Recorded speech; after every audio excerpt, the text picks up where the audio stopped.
Hey everyone, welcome to my first cooking video on the YouTube. I hopefully will continue to make these. I saw yesterday that Yellowstone has a bunch of earthquakes going on and we could all die tomorrow. But today I'm gonna cook for you and I hope that we get to continue to cook. I cook for a living. I've never been to cooking school and I think that a goal for these videos is to make stuff that everybody can make, no matter what skill level. And it's not gonna all be healthy stuff. I know this looks pretty healthy, but it's not gonna be all healthy stuff. I love cake, I love biscuits and gravy, I love pulled pork, all the things.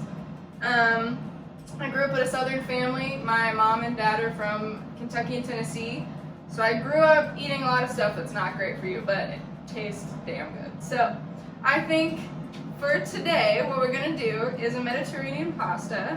It's summertime, so it's pretty light, but it also tastes really good. So you can use any type of vegetable for this meal. I happen to have asparagus in my fridge. I got yellow squash yesterday. I got what I thought was a zucchini. It ended up being a cucumber. Zoinked again. That's happened to me at least 4 to 5 times. And I cook for a living, so don't feel bad if that happened to you. We're gonna use kale. I have cherry tomatoes. I have feta for the dressing, so we're gonna do like a lemon juice and feta dressing with some garlic and onion. And then you can do it with no meat. It's really good if you do like a vegetarian option. You could do it with, I'm sure there's vegan cheese, I've never had it. You could do it with that. I have chicken here because we like to eat chicken here. And then I'm gonna use spaghetti today. I do like this modern table pasta, but I couldn't find the spaghetti version of this. It's made with lentils, rice, and peas, which I know. I don't like substitutions, but when it tastes like kind of the real thing, I will eat it. So this tastes like real pasta, but it's better for you. I'm not gonna use that today, I'm gonna use the real pasta. So I think what we'll do first is we will get this chicken going. I also have fresh rosemary and thyme. It looks really pretty, it makes me look like a professional. I've grown a lot of it, and if you want any, you can have some, just hit me up. But I can also show you, I'm gonna show you how to pull off fresh herbs, because you can find it at any grocery store. But the first time I used it, I was like, how the heck do I get all these leaves off? Do I just cut the stem in there? Do I just throw the whole thing in there? I don't know. I'll show you how to do it. So yeah, we're gonna get started with this chicken. I would put that on first. I'm gonna saute it today. I think it tastes better, it gets juicier. It's also sitting in a salt brine. All you have to do is just put it in water and salt and leave it for a couple days. The more days you put it in there, the more tender it's gonna get. But you can also just do it overnight, so it doesn't have to take a lot of forethought. And then you'll get your pasta going. But I'm not gonna bake the chicken today, just because I feel like it's juicier and you can fry it. And I'm also not gonna pre-slice it, because again, when you cook it whole, it stays juicy. So I'll just slice it after I cook it and throw in the pasta. So we're gonna do the chicken first. All right, to get your chicken started, when I slice chicken breast, I just got a package of regular old chicken breast. I cut whatever this little part is, because if you keep it on, you can see it keeps that gristle in there, and that's the kind of the chewy part that we all don't like to eat when we eat chicken. When we get that, we have to do that whole thing where you stick your fingers in your mouth and you pull chicken out of your mouth. We don't like that. I'm also gonna fillet it. It's gonna cook a little bit faster, but we still wanna keep it whole because it will stay a little bit more tender and more juicy. So to fillet it, all I'm gonna do is just cut it in half like that. That's all I'm gonna do. If this part is too thick, you can slice it this way, kind of make 3 chicken breasts out of it. But I'm just gonna keep it like that since we are gonna slice it later. Just gonna save you a little bit more time and having to keep temp checking this chicken. So I'm gonna do the same thing with this, try to pull all that fat off, and then that is what we're gonna do. And then we're gonna cook it to 165 for chicken. And I think it's always a good idea to have a thermometer. I never grew up using a thermometer. My mom just knew, and you know, we never got sick, so. But I like to use a thermometer because I do cook for other people, and I don't want to be liable for anybody having the poops. So here we are. All right, so what we're gonna do in this pan, we're just gonna do a couple tablespoons of olive oil. Doesn't really matter how much, just as long as you can kind of coat the bottom of that pan. And I'm not gonna put it on to start getting hot first. I'm just gonna put the chicken in there just so I can, and I don't wanna touch it again because I don't wanna have to wash my hands again. All my COVID people, we know. Our hands are dry as I'll get out. So I'm just gonna put these in here. I'm gonna move that olive oil all around. And then I'm gonna season them a little bit. We don't have to season them too much. And they've already got that salt in it because of that salt brine. So what I'm just gonna do is I'm just gonna do a little bit of Italian seasoning. Just like that. I'm gonna do a little bit of salt. Not too much, just because that brine does add that salty flavor. And then just a little bit of pepper.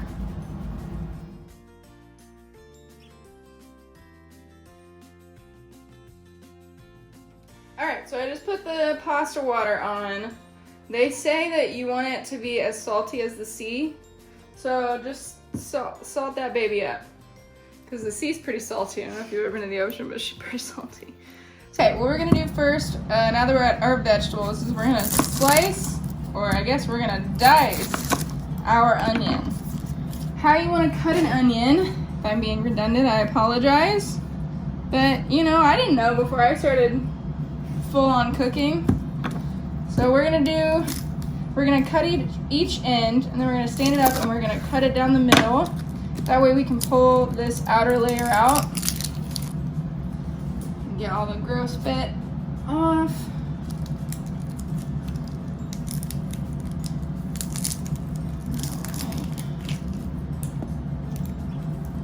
And the onions I have are a bit smaller, so we're gonna use the whole thing. If you have a jumbo yellow onion, I would maybe say only use half of it, depending on how much you're gonna cook, or how many you're cooking for.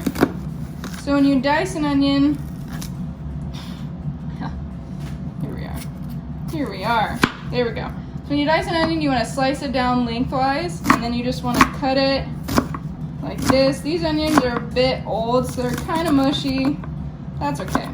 You'll still get that flavor. It's not about appearances all the time. You know, God knows I don't look great all the time, but I probably smell good. And that's what these onions are for. So, we're going to throw it in our pan. We're gonna do the same thing to this one. And what I do, I try not to cut it all the way through like I did there, just because then you have a little bit more of a hold on it.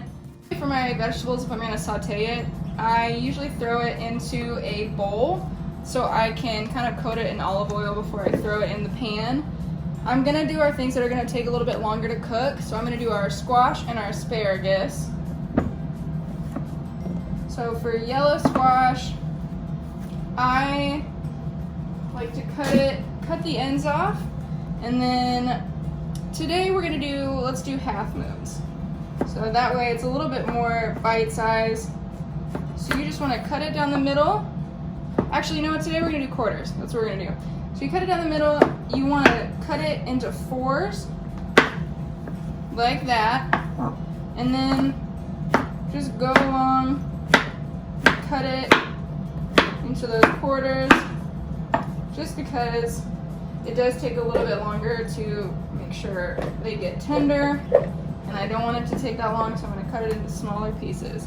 For the jumbo giganto asparagus that I got at the farmer's market, I'm going to just kind of cut the stem off, whatever you think kind of looks, you can see kind of looks gross, just cut that part off. And then I'm just gonna cut them into like 1-inch pieces. They're pretty bite size, and they will decrease in size just because some of that water will sweat out. So I am gonna toss some olive oil in that, and I'm gonna throw it onto the onions that are already cooking.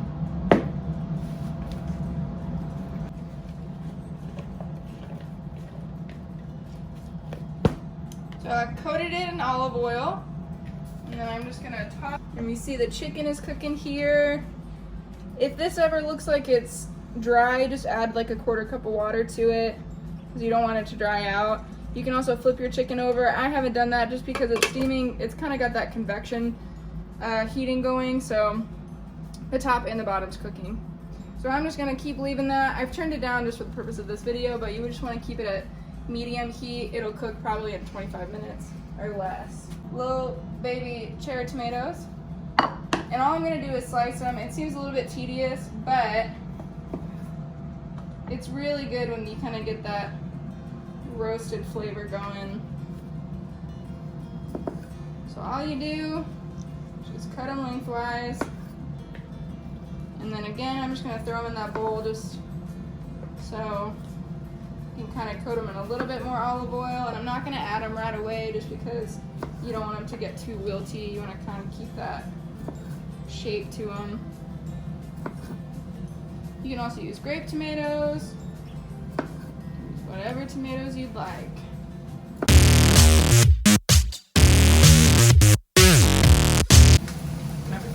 So I'm gonna actually throw these tomatoes in at the same time that I'm gonna throw the garlic in, because they're the more delicate of the vegetables that we're using today. So you wanna make sure those vegetables that you're cooking, that you've already thrown in, are pretty much all the way cooked through before you add this. So for garlic, if you're using fresh garlic, you can also use a press. I like to just slice it because I like to kind of get that whole bite of garlic in my food. And so what I'm gonna do is I'm gonna slice off kind of this dry end. I'm gonna do the same on the other end. And then just like you've seen, I'm sure people do, you're just gonna smash it. And this one is a little bit maybe older than I thought. So it kind of just smashed all the way through, but that's all right. We're just gonna pull all those bits off. And then all I'm gonna do is just thinly slice it like that. And then we're gonna throw that in with our tomatoes. We're gonna do the same thing to this one. So you kind of get a little bit bigger than what you would get if you pressed it. I'm gonna throw that in there. Do the same thing with this one. Just smash it a little bit. Pull that outer layer off. This one held up a little bit better. So then we're just gonna slice it real thin.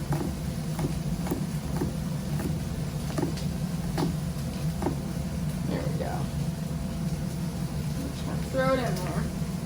So our squash is pretty much cooked through, and so is our onion. So what I'm going to do, I'm going to turn it down to about medium-low, and I'm going to add in our tomatoes and our garlic. And I actually didn't add any more olive oil to the tomatoes and garlic because I had some left over in the bowl, so that's perfectly fine. You want it to be inundated with oil. I'm going to keep this pasta kind of light. Our pasta water is almost boiling. And our chicken is just about done. I needed to temp check it, but everything's probably gonna get done at the same time, which is what we want. So we're gonna let that cook for a little bit. What I'm gonna do next is add the kale, because again, it's more delicate. You can also use spinach.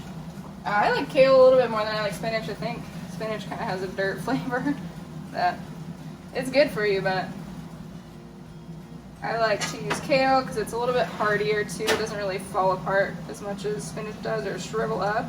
So you can just add it in whole, or you can pull the leaves off the stem, which kind of keeps you from having that chewy stem flavor. I'm going to check the temp of our chicken. It looks like it's pretty almost done. Pretty well done. How about that? So what we do when we want to check a temperature, we stick it in the thickest part of that chicken and then we just leave it and we see what temp it goes to. So this is looking like 169 already. So we're gonna turn this chicken off. We can just leave it, and then our spaghetti waters So I'm gonna add probably a bigger handful to that water. Maybe a little bit extra love. There we go. Just like to let it kind of sit there like it's in a little jacuzzi. Okay, so our vegetables, I took it off the heat. They're good, but I wanted to add our fresh herbs right at the end because you don't want them to burn. You don't want them to really cook that long, but cooking it does kind of bring out that aromatic flavor that you want from fresh herbs. So adding it after the fact isn't going to be as good as adding it to a little bit of heat, but you don't want to burn it. So what we're going to do is we're going to do our rosemary first. So our rosemary, what we do is we just pull the leaves. If the stem is going this way, we pull the leaves against the stem. And that just pulls off each leaf perfectly. Thank you, Phoebe. It's my dog. And we don't need too much because it is a bit more flavorful than what you would get in like a seasoning. And rosemary and thyme make up most of what we think of when we think of Italian seasoning. So I'm just going to do that little stem, and then for thyme, it's very similar. They're a little bit tinier, so if you get some stem in there, it really doesn't, you can't taste it. But you're just going to pull kind of against that grain.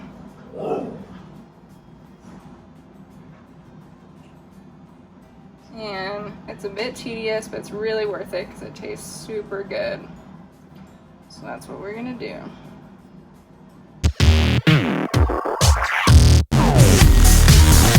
So we got our pasta done. I went ahead and strained it and put it in this bowl so then I can add everything else on top. What I'm gonna do for these, since they're little chicken breast, I'm just gonna cut it in half. And then I'm just gonna slice it. You can cut them however big or however small you want the slices to be. And I'm just going to go ahead and throw it in there with it.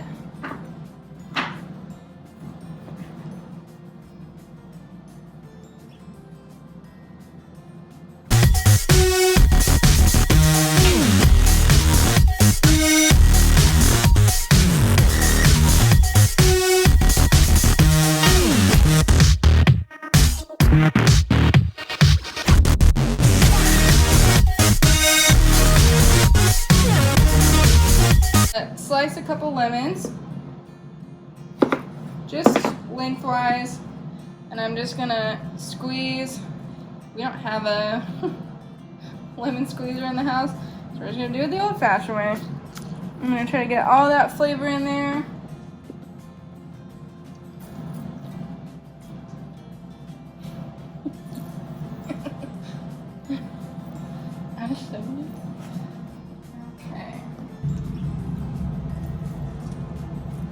Get some seeds in there, that's alright, it's good for you, I've heard. So, that's what my mom always said. Alright, pull a couple out. Okay, so again, I'm going to toss it just in that lemon juice. And the chicken's already got that Italian Italian seasoning on there. And the veggies have that rosemary and thyme. So really the only thing left to add is maybe a little bit more salt to taste, some pepper, and then that good old feta. The feta is going to be the real key player here. You can also use Parmesan if you'd like, kind of any funky cheese. It's going to taste good in here. I'm just going to sprinkle some on top. It's never too much. We're just going to do the whole thing. How about that? And that feta helps kind of dry up this pasta. You don't want it to be too olive oily or too lemony. So that feta's kind of good to give it a more hearty flavor. And that's pretty much it. Alright. There we are. I'm gonna try this baby. I ever wonder I ever wonder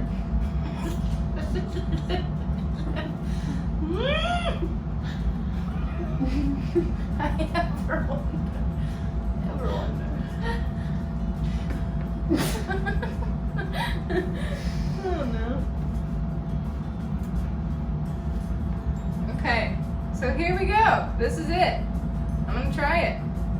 I always wonder if on cooking shows if they've ever tried it and it's just been awful. And they're not gonna show you that it's awful. They're gonna say it's really good. I would tell you though. I would tell you if this was awful. It's not awful. It's really good. Yeah. Oh man. I'm in a relationship with feta. Alright. So, if you like these videos, please hit subscribe. I'm gonna try to make as many as I can. Because it's quarantine, what else are we doing? So, if you have any things that you want me to make, any ideas of food that you love, send me that. And there we go. Thank you.